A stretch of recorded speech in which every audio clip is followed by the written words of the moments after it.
And good morning and welcome to the Olympian Table on this bright and sunny Wednesday morning. For now. Supposed to be a 30-degree turn tomorrow. That's ridiculous. I don't know what this weather. This is the most bipolar weather I've ever seen or felt, shall I say, and seen in my entire life. Makes no sense. Well, get your willy warmers out. That's all I can say. What are they called? Willy warmers. Willy warmers. All righty. There's always something new, I tell you, with Steven. So, how you been, man? Everything good? Everything's good. Everything's good. I can't complain either. Had a nice, lovely weekend trip with my bride. Came on back and relaxing, and of course you got two wives now? Well, not the one that they don't know about each other. Okay. But yeah, right. there That's it good. is. Keep it that way. Yeah. Well, the deal, getting back into the office, of course, Monday being a holiday, MLK Day, and which was cool, celebrating that. But and we're just back at it, back at the grind, and that's all we can do, man. Feel good, live good, work good. So that's where I am. How about you? I'm doing good. You know, been a good start to the year. Just a lot of interesting things going on. How about your Forex? You doing all right today? Actually, last night was a good night. I made $800 overnight. 1,800? Mm-hmm. Oh, that's hey. So that was a pretty good night just for sleeping. I just set my numbers, and it just so happened that Just did it all automatically, huh? it seemed to click. So Well, let me borrow $1,800. I know you got it.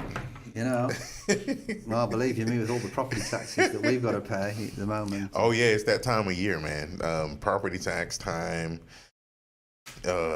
Commercial and residential. It's that time coming up, and even quarterly income tax kind of stuff is heading up on us too. So It's sort of off topic a bit. What's your scoop on crypto at the moment? man, so I'm in this group, this high alerts trades group, and they're calling it not the Bitcoin, they're calling it with the S word coin. And I think people are kind of They call it Bitcoin. yeah, exactly, that coin. Yes. We all know that's where we're going. It is. We know we're going to the crypto. So if you feel like the sky's falling, maybe you're not versed enough. You don't understand it.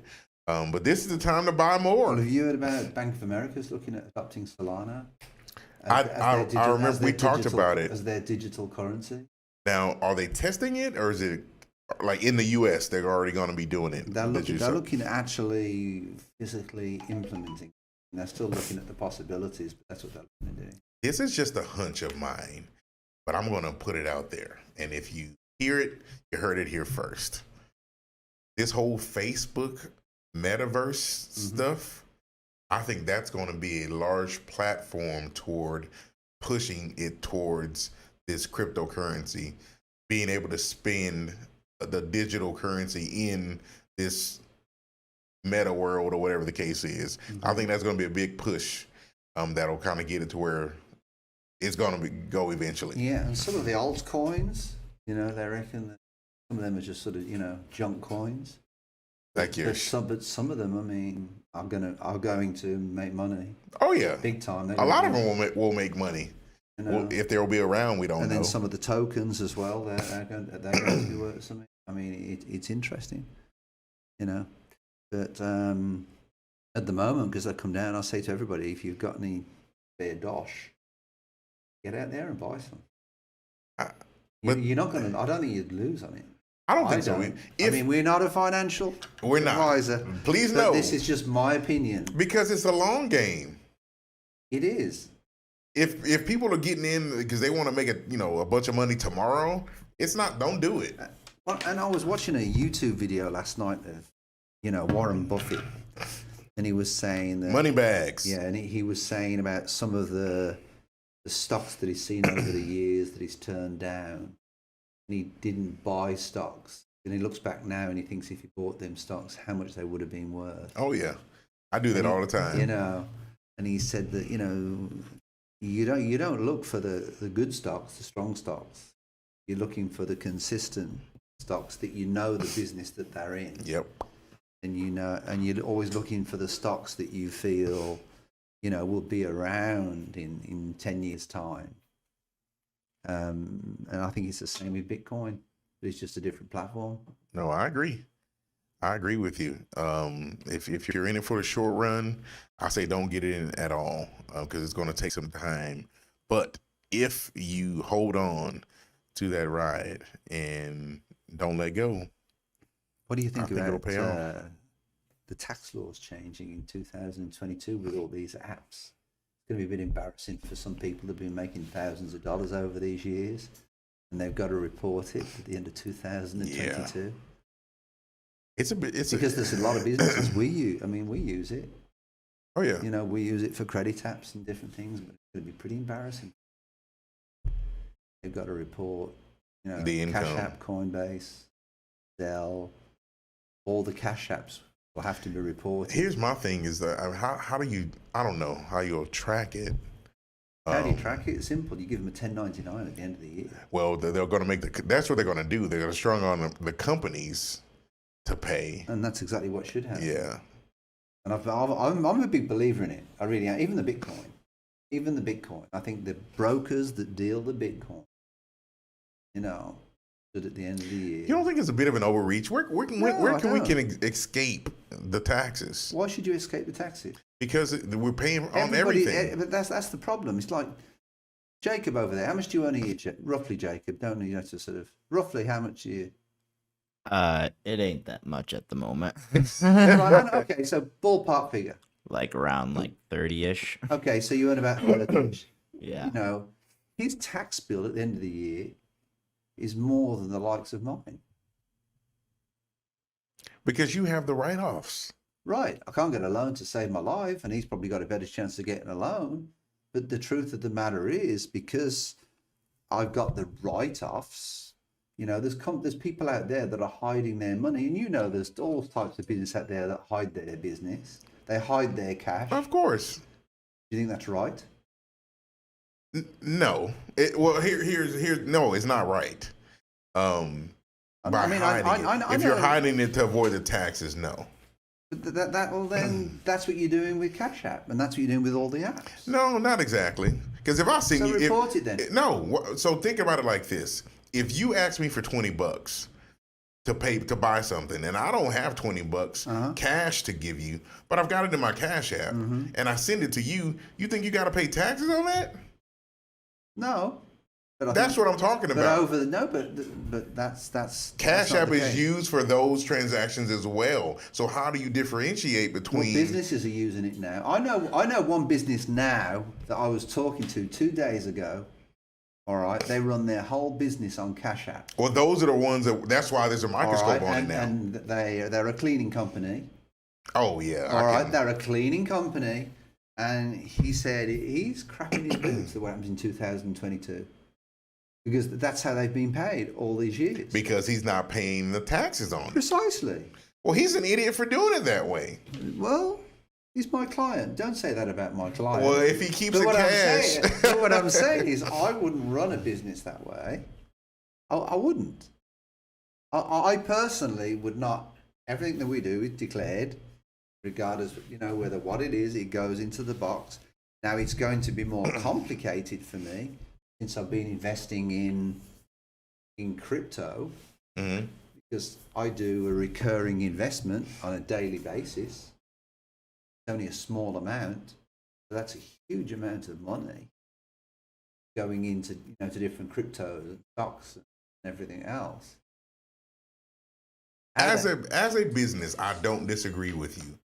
But as a person to person, James, let me get $100 and I send it to your Cash App. You shouldn't have to pay taxes on that. No, I don't think you should.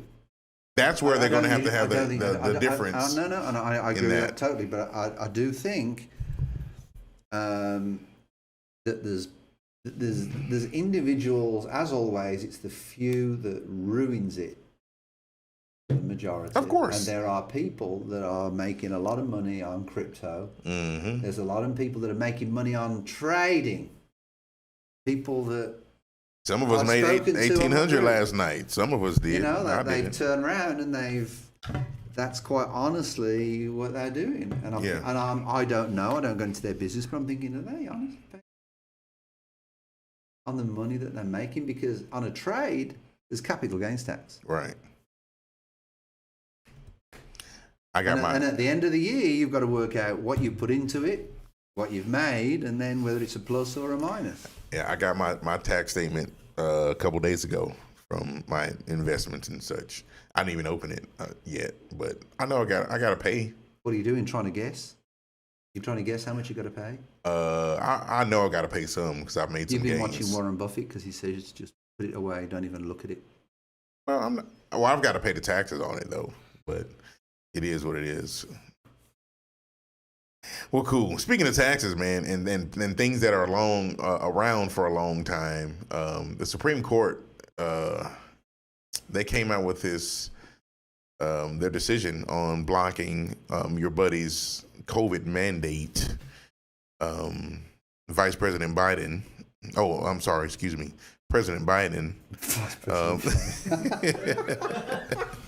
I wonder who he has been vice president longer than he has been president. So he did block they did block the COVID mandate for businesses and the laws for what they call a healthcare rule. Now, here's something that was quite curious to me. The Senate, they went before the Senate. I can't remember the lady's name, but she worked for the CDC. And he asked her specifically, are all the CDC employees mandated or vaccinated? And she couldn't answer that question with an affirmative at all. And it just seems to me, they're putting out the rule. Right, and I agree with that. They should be. But I thought the mandate that they was discussing was large companies over 100. It is, but he just happened to ask that question, and I just thought it was just kind of crazy that they're doing the disease control. I've got a theory on this. What's your theory? So you've got a company, ABC Holdings, whatever you want to call it, and they've got 100 employees, and there's no structure for vaccines, or you can't tell people to cover the face or whatever. Okay. Then you have COVID coming. Some people not turn up, just like what's happening now in the aircraft industry, and hospitality and everything. Well, then people that work for the company are obviously going to have healthcare costs. Mm-hmm. Proportion of them healthcare costs are going to be on the employer. So do you not think the employers should have a say of whether they get vaccinated or not? No. Or do you think so the employer and the company are going to be burdened with some of them healthcare costs? Could be. And their rates for healthcare are going to go up. It absolutely could be. I don't agree with any type of mandate of any sort. Period. So not a mandate. I think of a vaccination. I would say. I think if they said if you come in here, you got to take a test every time you come in. By all means, you got to do it. You got to do it. But to mandate someone to get a vaccination, nope. I'm not on board with it. Well, I'll tell you what I think we should do. If people get vaccinated, should be able to get the healthcare coverage. They don't get a vaccination, they choose not to, they should sign a waiver to say on your own. You cover the cost. Because why should the company not have a choice? Why should the employee have a choice? So let's just say I go out and I catch HIV. Mm-hmm. And I'm dealing with my sickness. Then you got to be careful who you're sleeping with. You're absolutely right. Put a cover on it. Put a cover on it. Well, it's the same thing with. I said that for a reason. It's the same thing with COVID. Put a cover on it. But the deal with it is, you start to kind of split which diseases you're going to cover and which ones you're not going to cover. And that's a whole big mess of things. Okay, well, let me ask you a question. Are we in a flu epidemic? During these months, this is the flu time. Yes. So is it an epidemic? A worldwide flu epidemic at the moment? I think epidemic wouldn't be the word I would Okay, use. well, that's what I'm saying. But I think we are, as far as Omicron goes. In Europe, it's in lockdown.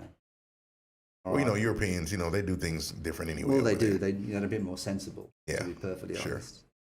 honest. Some would say so. They are. You know, I mean, they sort of care a bit more for one another and not just about the money. I don't disagree with that. Over here, it's all about the money, and that's why you've got the corruption, and you know.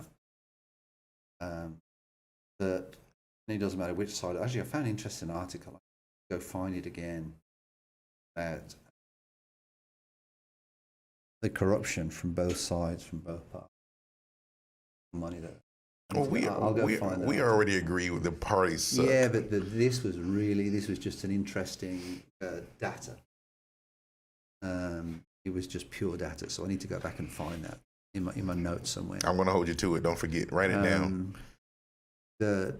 I understand what you're saying, but I really feel that I think healthcare is a huge problem over here. I think people should have. I think basic healthcare should be provided. In Europe, healthcare is not free, regardless what propaganda they say. I'm paying for my mother to go to residential care in England, and it's costing me $7,500 a month. Put her in residential care. So, but I do think that there should be basic healthcare included for taxpayers, and that's all I think it should be for. It's people that are registered in the system and going by the books. If you're earning under $23,000, then you're considered a taxpayer, you know, because that's the low limit. But at the same time, I do feel that we're not making the situation better and safer and thinking of our fellow employees.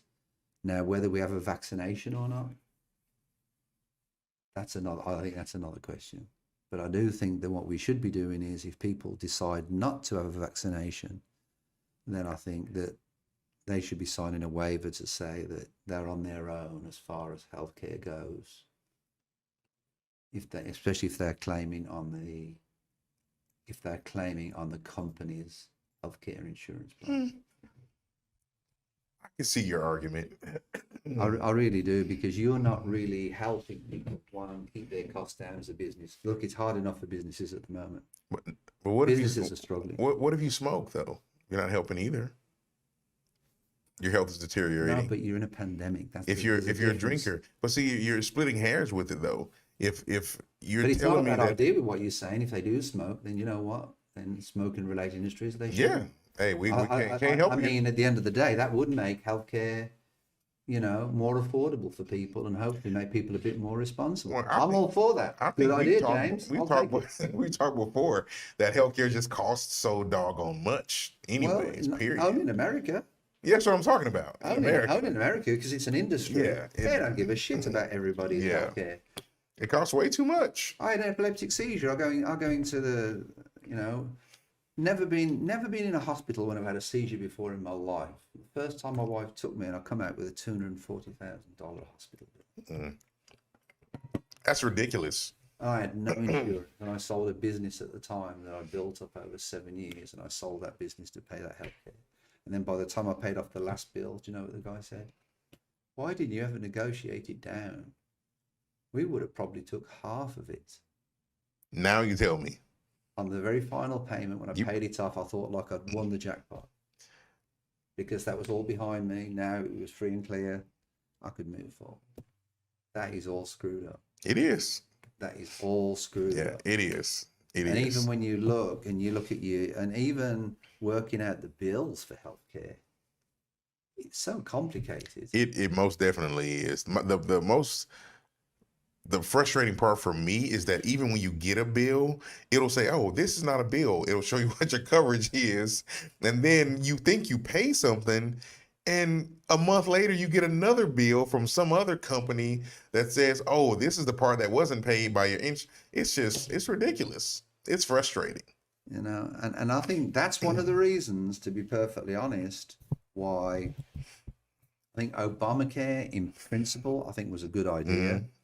I think it was called the wrong thing because it just set a lot of people, one, just against it because of the name. I think in principle, Obamacare was a really good idea. But the truth of the matter is, because of the system that's in place at the moment, it was upsetting so many people and people were starting to lose so much money. This actually happened to me. I called up a doctor, a neurologist in Houston when I had the seizure back in the year last April. And I said to the doctor, I called up this neurologist that I'd been recommended when I was in hospital. First time talking to him. Right. Okay. You know, when I was in hospital, Okay. Because the neurologist at the hospital, Dr. Lee, does not practice. He's only in the hospital. He doesn't have an outside practice, but they advised me to get a neurologist. So I called him up. So he gave me a list of names. So I called up all these names. This was in, I think, October. I called up, the earliest appointment they had for me was in April. Now, it just so happens that I know a very, very good friend that works in the medical industry. We're not going to say who that is, but they work in the medical industry. And they said, leave it for me. I called up that person, called up that particular doctor. I had an appointment in 10 days. They can do that. And when I actually got to see this doctor, I turned around and I said, why is it when I called her, gave me an appointment in 6 months' time? And when a doctor called me up, when it wasn't a doctor, but it was somebody in the medical industry called me up, then I get him within 10 days as a favor or whatever. And he turned around and said, well, what we do is we keep a number of slots open. But one of the main reasons we do that is because when we're negotiating with the insurance people are basically looking at how long our waiting list is.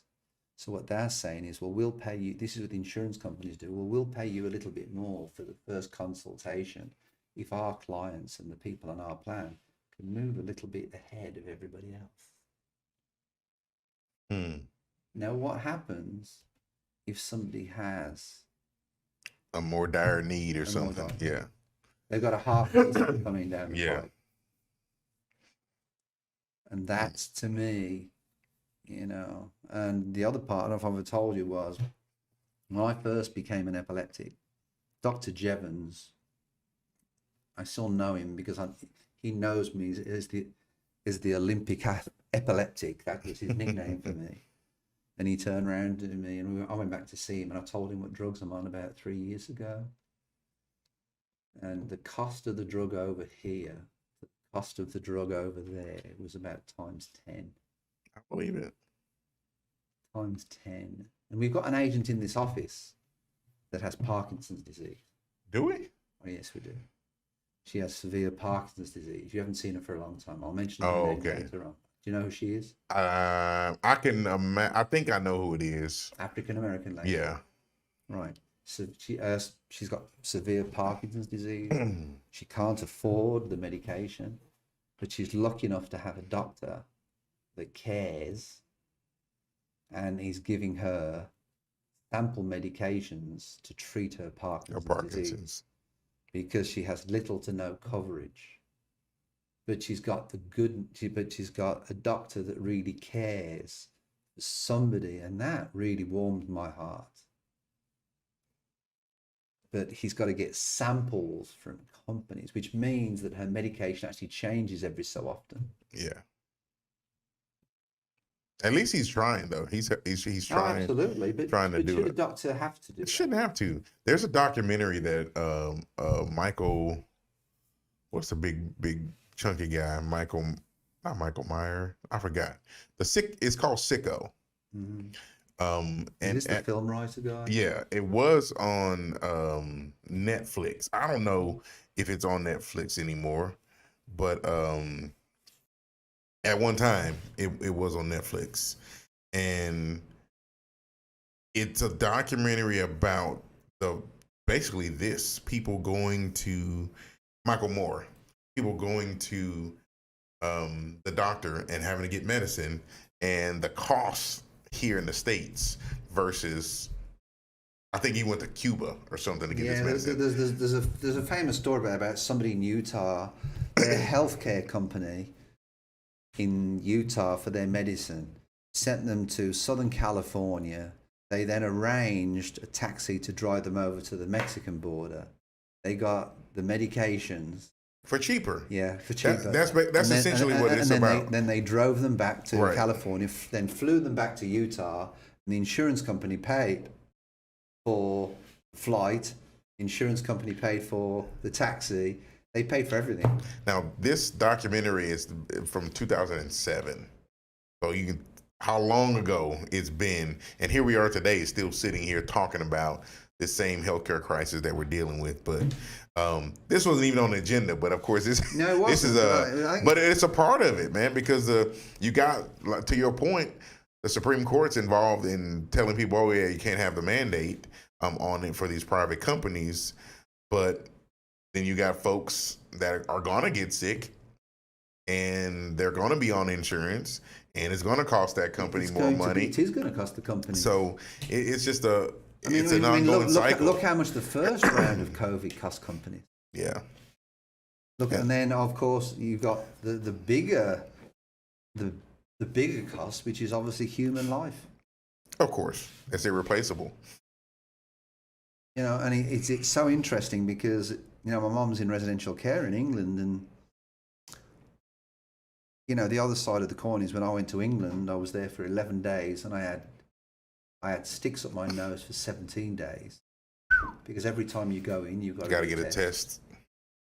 You know, and then then there was the stuff that the government did, and then you fly through Holland. You know, then you've got to do one there, and you've got to have all the documentation. I mean, it's a pain in the butt, but the truth of the matter is, you do feel a bit safer, and you feel the people. Yeah. A friend of mine who lives in Florida was sent me a video, and there's this bar they go to. You order 2 beers in happy hour, get a free bowl of shrimp. Really? Yeah. you know who it is. You know who it is. You know, Mr. Millionaire. And anyway, so they go to this bar, and she sent me a photo. In this bar, they're all drinking this free, you know, beer. They're paying for 2 beers, and they get a free bowl of shrimp. How many beers they get depends on how big a bowl the shrimp is. So whether you call it a beer fest or a shrimp fest, I don't know. A little bit of both. But the truth of the matter is, not one of them in there was, you know, wearing a mask or even entered the place in a mask. And, you know, it's spiking. Oh, my wife and I, when we went to Miami this weekend, we look like the oddballs, and we're vaccinated, but we still don't take that for granted. But do you think a lot of it is COVID exhaustion with people? I think so. They've got to the point where they're saying, you know what? I've had enough. I've had enough of this. Even if it means me ending 6 foot in the ground. You know what? Well, I don't even know if they take it that far. But I just think some people, unfortunately, still don't think it's real. So they don't even think. What's the name of that politician? The name of the politician, she took a platform. Oh, she died. What was her name? Oh, I want you to go. I want to go bring up a link, because I've got something I just want to say about that. What was her name? I don't know. But she had a platform. All right, she was a politician. Was she a Republican politician? Unfortunately. So she's a Republican politician. She's taking out a platform. All right, basically stating, right? Oh, it's a Kelly Earnby. All right. So let me ask you a moral question, because this came up on the internet and it was a big discussion. What's her name? Kelly Earnby. Okay. Well, she's a Republican, so I don't really know her name. Okay. Oh, wait a Kelly minute. Earnby. So Kelly She's Earnby's a out human there. being, sir. All right. Well, that's a matter of opinion. So Kelly Earnby's out there. She's got a platform. She's telling people not to get vaccinated. It's not as important as it needs to be. She's got a platform telling people not to get vaccinated. Then she dies of COVID. Then after that, I don't know if you can pull this up on the computer over there. I'm putting it in the Discord here. People are tweeting it. Jacob. Some people are tweeting and they're saying, "Oh, well, glad she's gone." All right. And then some people are saying, "Wow, this is a moral issue. No matter what, you should always be saying that." And some people are turning around and saying, "Well, no, we just need to tell the truth." And the truth is, it's different for her because she had a platform. She was preaching to people about COVID. What do you think? What do you think to that then? Well, it's unfair. It's a bit ironic, as they say, and it's unfortunate. I think people don't realize that their words matter, and when you have a platform as large as hers was, and in that area, she was. I don't know that she held a position. I know she was Republican and she was running for a position, but the fact that she died from the very disease that she was telling people not to get vaccinated against, it's kind of telling. I'm trying to find something online. It's kind of telling. And then I'm going to send you a link. So it's in your computer, can you put Kelly Earnby tweets? Yeah, Twitter? I can do that real quick. and see what comes up, because some of the Twitter comments that came in, you could from her or about just from people in general. Oh, okay. It's like, and then there was a big article and discussion online because, well, it's different if it's somebody else. She has a platform that she's telling people not to get the vaccination, not to wear a mask. So, she deserves. Well, Stephen, they killed her. Who killed her? The government? Yes. Oh, they did. Was that the implant that they put in when they gave they killed her? But they made an example out of her and killed her because she was such a loud voice. Is that the new conspiracy? I don't know, but there's somebody out there that feels that way. Hey, who killed Kelly? What's her name? I want to know what happened to science. Science is one of the reasons why it made America great. And I don't think America listens to science. Look, is there any tweets on there you can go through that was made about Kelly? December's the last one. That's from her though. You might have to do a hashtag Kelly Earnby to see what we find. But there was it was an interesting debate. And you had some people, going in and saying, "Oh, well, look, my prayers are with you." Well, of course, I mean, she's but there were some people that was saying she deserved what she got. She got what she deserved. Yeah, that's not cool. Because but she's got a platform and she's an influencer. I get it. She's an influencer, so we can't say someone deserves to die. If they're an influencer and they're saying that basically, it's not science. Well, I don't know what she said, but I know she died. All right, let me give you an example. All right.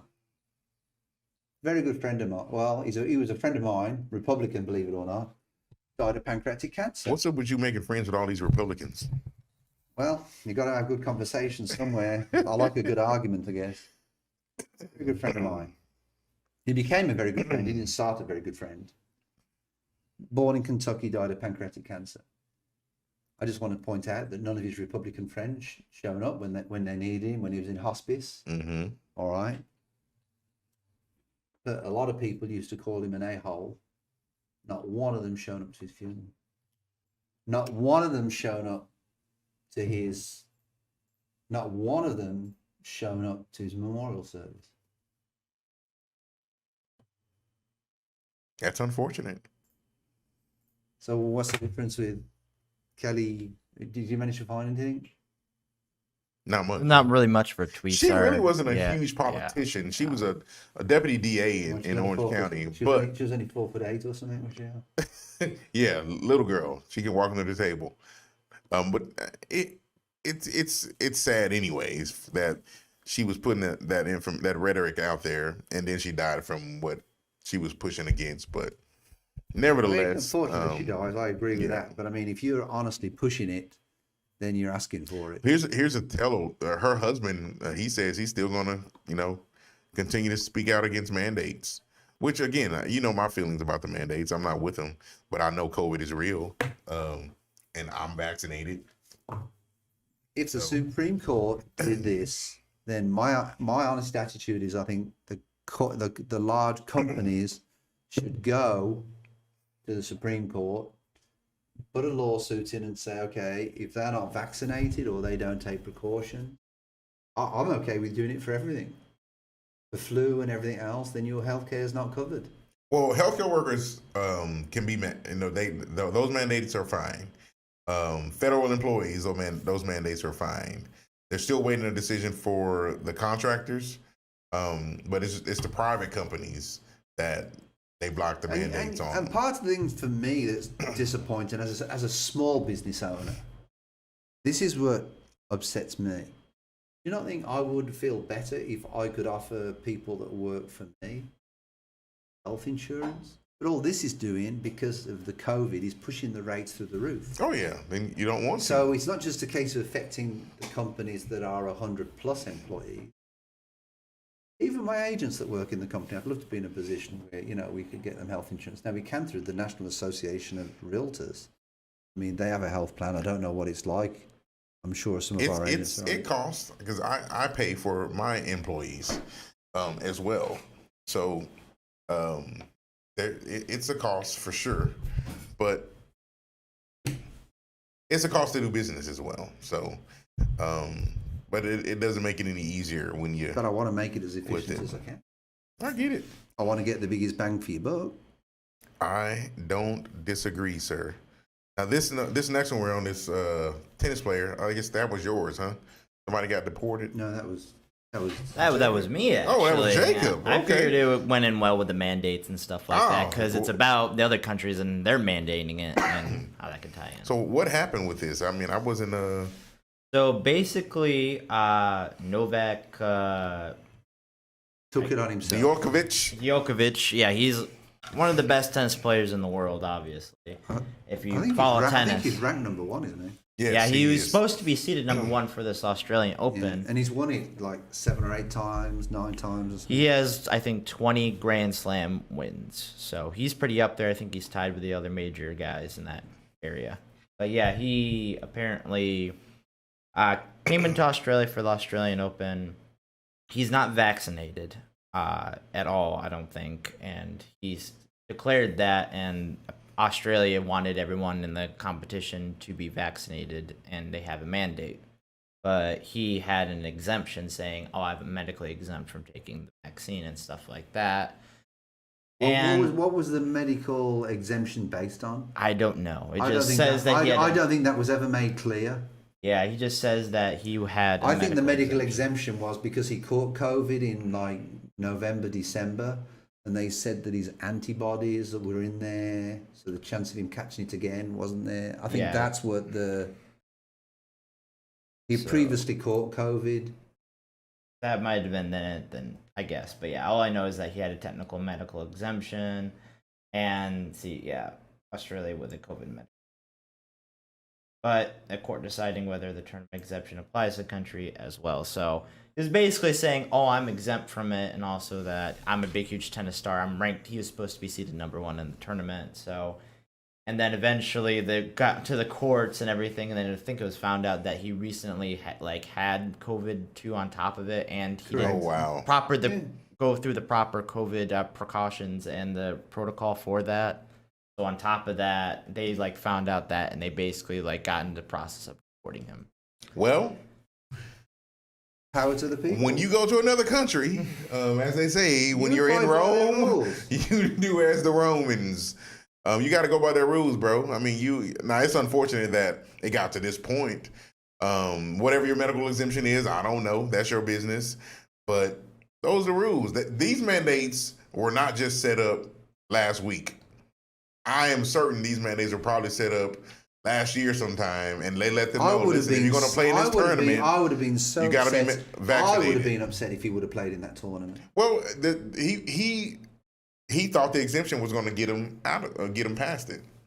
Now, tennis isn't a contact sport, we know, but you still in contact with people. I mean, do you think it's just him? Do you think he gets on the phone and says, "Well, you know, I've got a tournament here in Australia"? He's got a team of people. Of course, he has a team of people. He has an agent. He had lawyers go over there within like the day. Right, yeah, who need to do their job. It's as simple as that. They thought the exemption was going to work. Well, they thought. I don't think that's the case. They thought it was going to work. Well, perhaps they should have looked into it a bit more and been a bit more professional at their job. That's a bit like saying, I'm writing a house on a contract. I'm going to write a contract on a house, and it's going to work. And you and me know that there's little things that happen along the way that can really knock that thing off that railway track. And it's the same with this. I think there's a certain amount of arrogance. I'm so glad that Australia kicked him out. I used to live in Australia. Australia's a wonderful country. It is a beautiful place. And, you know, to be perfectly honest, you know, hello to all the Aussies on the channel, if there's any Aussies on the channel, but the truth of the matter is, and I'm a Jim Jeffries, but basically, I'm glad they kicked him out. Well, Australia has not been playing at all about this vaccine stuff. So I don't know why he thought he was going to get away with that anyways, but that's just me. He definitely tried, and he appealed to their court as well on top of it, but of course it failed. And like recently this weekend, I think it shows arrogance, and I don't appreciate arrogance. And then I think there's supposed to be a French Open here soon, and they declared that you have to be vaccinated, no exemptions, after, I think, the wake of this. So I don't think he's going to get away with it in France either. And I think it's on different levels. If you're competing on something that really is international, and you're traveling from country to country to country, it's like, you know, we've got the Olympics coming up, February the 3rd, Winter Olympics. You know, and then you've got the World Championship, World Figure Skating Championship coming up after that. You've got people coming there from all over the world. You've got spectators coming from all over the world. You know, I just seen the Olympic trials on TV, believe it or not, you know, on cable.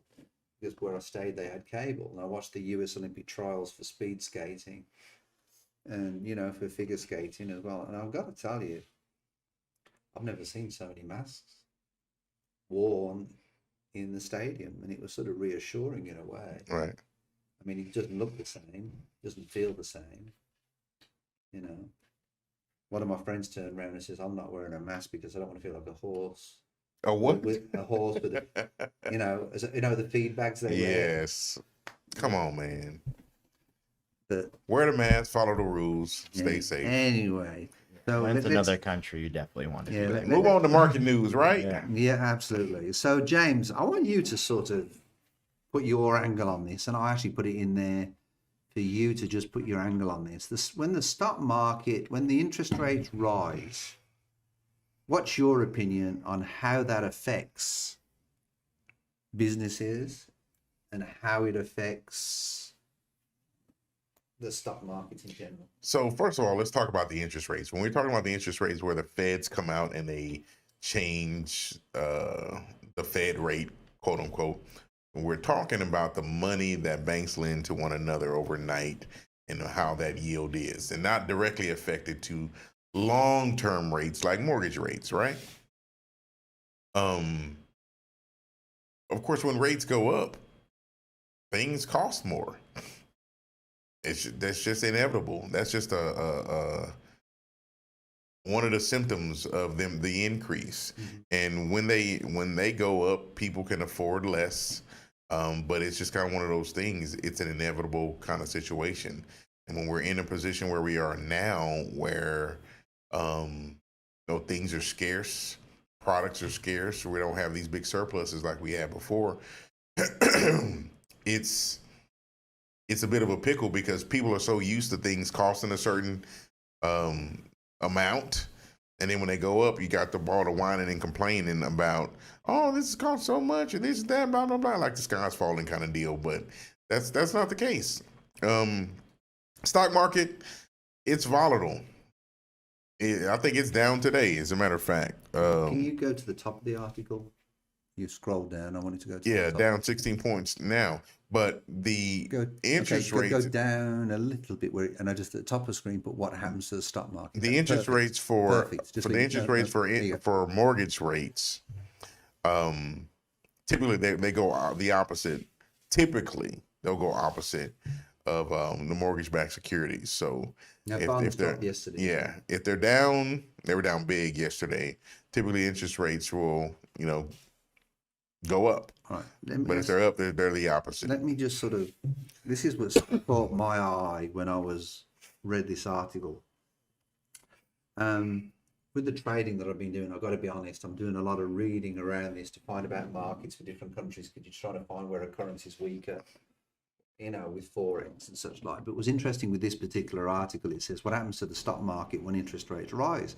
And on the first paragraph, what actually says is with the Federal Reserve now widely expected to jack up interest rates in March, beat the rampant inflation.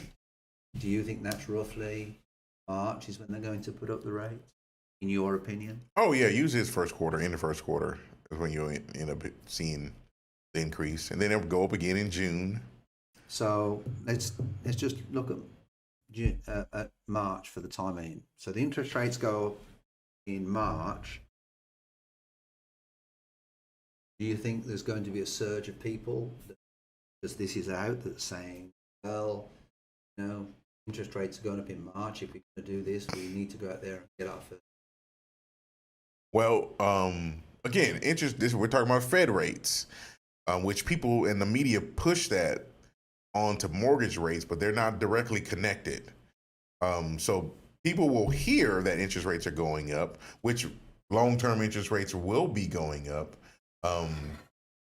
So you will probably see a push of people trying to get on the ladder, but they're going to be grossly disappointed because the rates are not what they were last March or even last January, so to speak. So it's for the next few months, we got to kind of hold on and see what happens with it. See what the Feds do. My personal feeling is, as an investor, I think now's the time to buy. I really do, because as soon as they put that interest rate up, again start to cut. I really do. I think that's a possibility. Yeah, we'll see. And then the other side to this is, a lot of the earnings are down for a lot of the companies. But I think a lot of that is because of employees' expenses going. A lot of companies now are paying a lot more for fees. That's affecting, their profits. Sure. So I just thought it was an interesting article, to be perfectly honest. The S&P has been resilient around the start of Fed hiking cycles in the past. Costin knows but one would interpret that resiliency. Costin speaks of in different ways. First is that the stock market didn't fall off a cliff as borrowing conditions became tighter, but losses did come to market goers. The S&P dropped 6% on average 3 months following the first rate increase of recent cycles. So it's a very uncertain time at the moment in the stock market and the trading, because I trade NASDAQ and I trade S&P 500 and I trade gold as well. And it's I just think it's an interesting time. It's very, very volatile, but if you're on the right end of the volatility, then you're about to make some money. And the GB, the British pound against the US dollar, has shot through the roof. Well, we'll know next week. That's the first meeting of the year, next Tuesday. How often do they meet? every other month. So they'll meet in January. They'll meet in March. That's roughly how it'll go. They'll meet in January. They'll meet in March. They'll meet in May. Now it's all down at the moment. Everything's down at the moment. NAS is down. Russell 2000's down. It's down. Crude oil's up. Dow's up a little bit. Well, 17%. That's not bad. S&P's up a little. So Bitcoin's down. It's all down, man. It's all down. But now's the time to buy. But guess what is not down? Mortgage rates. Mortgage rates are on the rise. And that was where I was, I said to you, what effect do you think that will have? Well, and yeah, I just wanted to make sure we differentiated the Fed rates versus mortgage rates, because Fed rates are short term, mortgage rates are long term. Rates are higher, shall I say. They're still historically low, but they are higher now than they've been. What's the average rate in the last, I would say 2 to 3 years or so? Well, I just want to tell everybody on the channel, the first house I bought in America in 1995 was an 18%. And you loved it. Did. And I made money on the house. You bought it and you had no choice. I made money on the house. Here's the problem right now. The largest group, you got your millennials buying homes right now. And they've never seen interest rates above 4%. Never. Crunch. So now that they're in a market to where rates are going to be above 4%, they feel like, oh man, y'all taking advantage of me, or you're ripping me off, or you blah, blah, blah. That's not the case. That's just what the cost today. That's what it costs today. So that's where we are. I think we're still hovering around the high 3s now, but it's going to get above 4. It will. I want to make a little topic. I want him to clip this. Say, now we're expecting interest rates to go up, correct? They will. So what I want to know is, for the record, and we need to when that rate goes up, we need to review this. When the interest rates go up, our saving account interest rates going to increase? Well, here's the deal. You're still mixing the two. Those rates are different. Those are your shorter term rates and your mortgage's long term rates. But to answer your question, I still think no. I don't. But I don't think they'll go up at all. They're indexed completely different. They won't. The savings rates are terrible. Quite frankly, if you have your money in a bank, in a savings account, it's the worst place to have it. And banks are for transactions. Go in, make a deposit, pay a bill, whatever. And I put your money somewhere else. My mom, didn't you, with England, right? She's in residential care. Right. We sold a house. We pulled the money out. The bank was paying me 1/4%. A quarter. 1/4%. That's what I money. So I pulled the money out. Let's see the rule of 72. So I basically pulled the money out, put it into properties over here to pay the notes off. So we're generating that income. From a tax point of view, I don't know if that's a wise thing to do, but we did it. So that then is funding my mom rather. And then when I pulled the money out, the bank in England turned around and says, "Why are you pulling the money out? Because you're only paying me 1/4%. Well, perhaps we can stretch it to 1.5. Yeah. No, perhaps. It's okay. Don't worry. We'll invest it this. We do property management, so. And I still believe in owning properties and investment properties. It's just people don't do it properly. It's like anything. It's like people doing trading. They lose thousands of dollars because they don't follow the rules right. and they don't understand it. Get a good property manager. Don't just pick them on price, but get a good property manager that manages the property, keeps your value up, keeps it safe for the tenants, and the returns will come in. What's on the agenda next, mate? Next. Oh shoot, this is what we were closing with, right? So let me pull this article up. I saw a lot of people get all up in arms when this came through. Navient, who is the federal servicer for student loans, it's been several different companies over the years, but they are who have it now. Navient is canceling $1.7 billion in student loans, is what they this article mentioned. And on the front end of it, you're like, oh man, that's amazing. That's great. What's the catch? Until you see that this is going to impact about 66,000 people. Now, according to my calculations, that's about 15 grand a piece. Jacob, University of North Texas. Yes, sir. Would you say that it costs quite more than $15,000 to attend that school per year? If you're talking just tuition, all of it, because you got to pay. If you're just calling tuition, then yes, but with everything included, and especially if you stay on campus, the housing, the food, and all that rest of the stuff, and all the textbooks and stuff, I would say no. We're paying about 30 grand a year at the moment. 30 grand a year. With the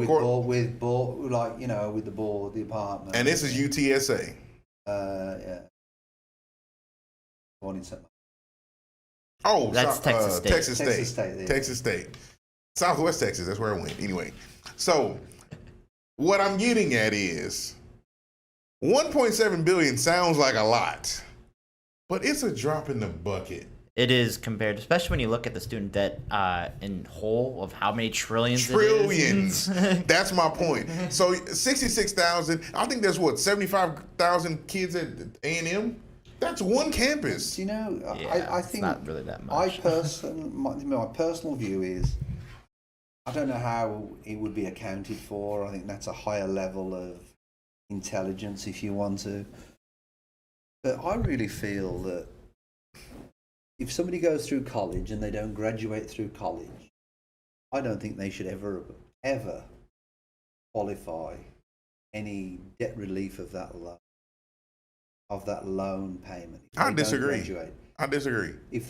Because I think that's a motivation for them to complete even if they fail. I get it. At least complete it. I get it. I don't think any relief. I think if you sign on to do it, pay your loan. Well, the problem isn't the student. But I think it would help society in so many levels to forgive that student debt. And I'll tell you why. 6 years ago, I'm at the urologist and the guy's sticking his finger up my butt for prostate. And there's an intern. Well, what about the doctor? What did he do for you? Oh, This is a great transition, by the way. All right. But there's this intern to the side, and this intern, I thought, looked a little bit on the old side.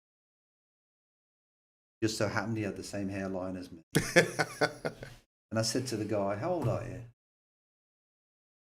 I hope no one me asking. I said, but introduced as the doctor's intern. I said, well, what are you trying to do? He said, well, I want to be a urologist, specialise in urology. I said, when did you start this process? 18. He went to college when he was 18 and everything. And he said, but urologist is very specialised. Right. Just like cardiologist. All right. And he said, well, I said, when are you going to be graduating? He says, I'll be 35 when I graduate, urologist, but I have to do so long doctor. And that's what he was. Now he's on the later stages. He said, I'm going to ask you a question. You don't want to answer. Please feel free not to respond, but I'm just trying to educate myself. I said, how much are your loans for becoming a urologist? Next year I'll make $1 million. In student loans. $500,000 he will owe in student loans. Now let me ask you a question. Do you think that pushes up the cost of healthcare? That's what I'm getting at. Yeah, that does. But the student loan piece, the point I was making, it's not the student's problem. It costs too much to go to school. It's ridiculous. For what? Now, he's a urologist, so he's going to make money. He's a specialty doctor. But he hasn't earned a penny. I know, but he will. He hasn't earned a penny till he's 35. Well, you hope that he lives to make the money, because if he doesn't, that would suck. But nevertheless, and if he ever has a prostate cancer problem, then that is he can't do himself. But the issue is the cost of school. It costs too much. These universities, man, it costs too much to go to school. Well, it does. I want to officially say, for the dumbass that I am, I've got to tell you that, and I'm a college dropout, all right? But when I went to university, do sports and recreational management, and I dropped out because I simply just couldn't focus on that and working for the Olympics and the training and everything else that did. You know what? I felt as if I'd wasted a lot of people's time. And if I had to pay, I did not pay for Loughborough University. All right. Mm-hmm. Now in England, you have to pay something, but it doesn't cost you nothing like the schools out. Nothing like the schools. Right. But at the same time, it was free in my day. I do feel that it helps the economy. And even if they're let off and they do so many years for, I don't know, for hospitals, give a bit of time to hospitals, help healthcare and stuff like that. But I don't think you can equate it. But I'm totally agree with you, because I feel that school is too expensive, and I really don't think you should pay for school. Well, I think there should be some cost in it, because you got people working there. But what it costs is ridiculous. I have a customer right now I'm working with. She's a doctor, PhD. She makes less than $40,000 a year, and she has over almost $200,000 in student loan debt. And for what? So the system doesn't work. The system's not working. You sell this dream. Oh, you go get your bachelor's, go get your master's, go get your PhD. You're gonna make all this money, blah blah blah. Cool, you will, if you do it in the right fields, the STEM fields, mm-hmm. Science, technology, engineering, and math. But all the rest of them? As a film major, I wholly agree with this sentiment. I mean, it's crazy. I think you would get higher standards in universities if it wasn't about what you could pay. I think you would get a higher level of production because it would be based on a higher standard of student. They would be more selective by getting rid of this old. Well, it's definitely going to be about the money's going to be there, but I think, and I haven't done any numbers, but I stretch to say that within the next few years, enrollments may be down, because you got so many people getting into the market of like the cryptocurrency. Hold on, let me finish this. The cryptocurrency and the stocks like you're into, and you got these overnight successes, and a lot of kids are thinking that's going to happen. So I don't know, the money thing, it's a piece. Here's another point that you can clip later on, and it's not on the list. This is another sort of... Are we taking a turn? No. Still in the same... It's still sort of in the healthcare issue, okay? You've got these colleges, universities with research departments. And this is one of the problems that I feel that you have with capitalist societies. What I'm going to tell you now does not apply to Europe colleges. And what you've got is you've got people in university environments, and they're there to teach the students, but also there's another arm on the side, which is research. So the people that work in these colleges, they're expected to do their work, and then they're also expected to do a particular level of research. Now, the reason why they want them to do the research is because you've got these big corporations coming in doing research projects. But when you have, and this is part of the problem with the food industry at the moment. So, for example, there was a study done in the 70s on how sugar affects daily life of an American. Mm-hmm. Who do you think it was sponsored by? The research? Mm-hmm. FDA? Who? A sugar company. So when Imperial? so when they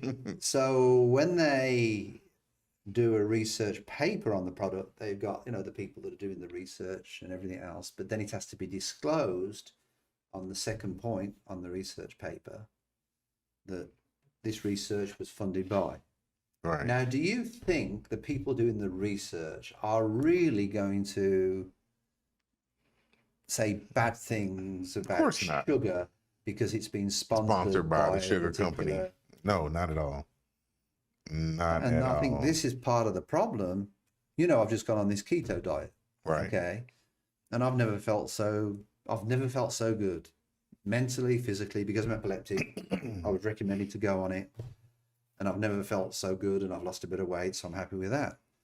But the truth of the matter is, when you really look at how much sugar there is in stuff, right, what carbohydrates we're taking, what poisons and toxins there are in some of our food, it's just unbelievable. And yet, there are studies that came in, at one time about, saturated and unsaturated fats. Yeah. So I want to know who that was sponsored by. Yeah. Research. And that's what's so wrong. It's like I'm really thinking to myself, okay, why are these studies being done? Are these studies being done to push a particular product? It's money. So it cost them $2 million for research to give to a school. But if it's a food company, how much money are they really going to make when they've done that and they've pushed a product 10 times as much? And then and then the American public living in this freedom society that you elevate that we have. I'm sorry, I don't think it's as free as people think, but the truth of the matter is, no, you've been shoe sacked. I mean, you've just been led straight up the garden path. I mean, at one time, how many times did people turn around to you and say, healthy in the morning, have your cereal? What would your grandmother say? The healthiest, the healthiest meal of the day is breakfast. Or the most important meal of the day is breakfast. Yeah. All right. Did you eat breakfast today? That's not true. No, I eat one meal a day. I haven't either. I haven't eaten breakfast. One meal a in day. years. And now, even if coffee is done properly, there's more minerals and healthy benefits in drinking coffee. Speaking of, I got to get some on the way home. Yeah. I mean, there's so many different, No, I don't disagree with you, man. When the money comes into it, it just takes it over. And that's part of the problem, I feel, with... It's a little bit like me trading. Okay, now I'm a little bit more experienced. I trade with a stop loss. But I feel with the society that we're in a lot of things that go on, there's no stop loss. Right. So how far can you go? How far can it get out of hand? No, I'm with you on that. And that's really what's missing, is that little bit of... I mean, like myself as an Olympian, I couldn't have been an Olympian without the dedication. All right? And most of all, not just the dedication, but the discipline. Yeah. Of saying no to things. That discipline for sure. And that's the part that people don't see. They see you driving a fancy car at the front with the fancy lights and the chrome plate. Oh, I want to be just like that. And they forget that there's an engine inside it. Then you look around the side of the car and all of a sudden the wheels are falling off. Right. But I really think that everybody should have a little side gig. I do think there's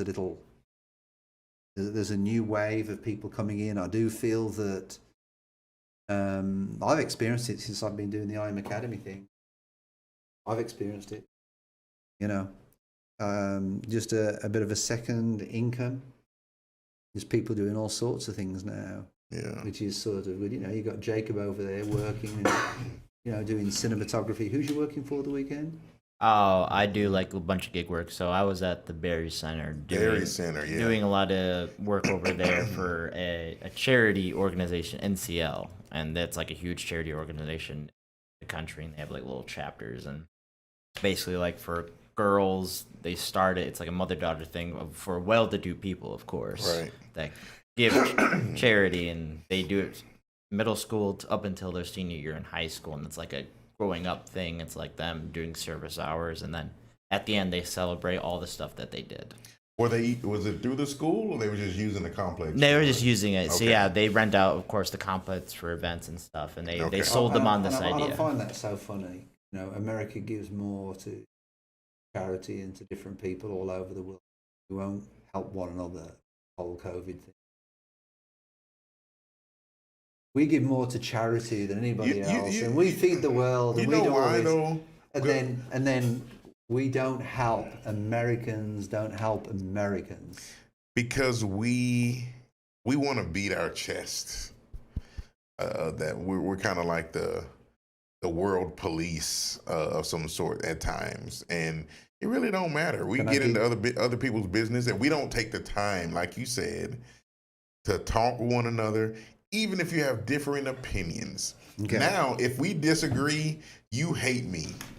If you don't agree with what I say, you hate me. You don't love me. You don't appreciate me. So now we can't be friends. We can't talk. I'm not going to help you out. But let me tell you something that I learned through Olympics as a competitor. Never, if you're beating your chest, never ever underestimate the competition. You can't. Oh, you never And underestimate. so that's the Achilles heel in the American system. It is. We're all beating ourselves. Well, we're a patriot, and we've Yes. got the biggest navy, and we've got the biggest army. Da da da da. I tell people this all the time. These exact words. Don't mean shit. A lion does not have to tell you that he's a lion. And that's At all. And that's how Russia. That's how Russia is. You know, we didn't talk about Ukraine actually today. That was I don't know if you know. There's been some recent developments in Ukraine with the Russian building up its military on the border. Let's get some more research on it so I can get up and we can talk about it next week. And I'll tell you that my opinion is Russia will invade Ukraine. America will do nothing about it.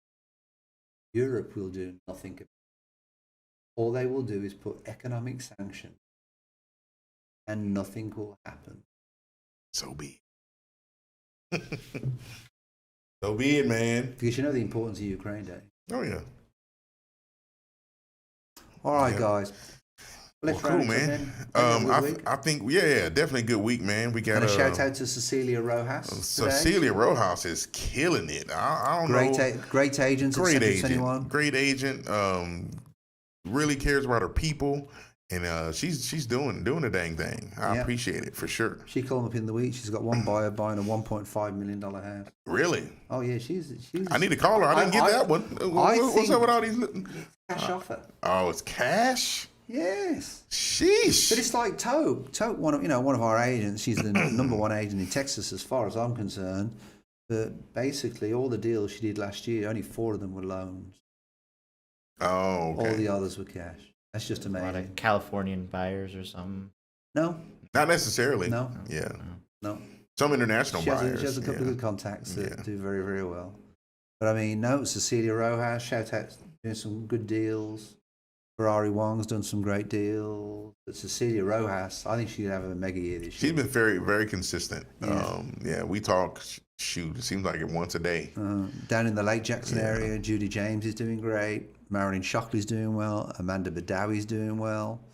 That's in the Lake Jackson area. I mean, last year, when I looked at the numbers for last year, I was very, very surprised. I was looking at that increase. Sonia Corbin had an increase. 2,600. It was ridiculous. The 2006. increase. Yeah, well, when the awards come up on February the 11th Yeah. that we're doing, the in-house awards that we're doing for our agents, it'll be interesting. Yeah. There's some awards. We were giving her some kudos last week about that. Like, man, she didn't even realize it. Of course, it's like, oh, I didn't.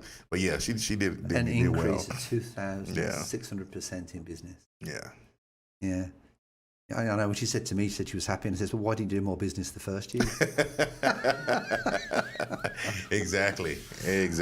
All right, Well, boys. cool. and We'll be girls. here same time next week. If you need information about real estate, buying, selling, renting, or joining the team, we got our information down at the bottom in the description. Same goes for mortgage. If you need any help buying or refinancing, reach out to me. Let us know. We'll be here next week, next Wednesday, same time, same channel. Yeah, and we encourage you all, go get your COVID shot, go wear your masks. Order the And link. do what's right. Maybe we'll get that link available because there's a link now. You can the home test that they're sending out. Do you know, My wife actually sent it to me yesterday, and I was going to put it on the channel, but I never read my text from my wife. It's all good. We'll check it out. We'll have it ready for next week. Yeah, and apparently there's free home. I think 4 of them, 4 free ones. So that's pretty cool, Yeah. and that's the type of thing that They need to do. should be happening. Yeah, cool. In all fairness. All right, good people. We'll see you next week, same time. Have a good week. Take care. Bye bye.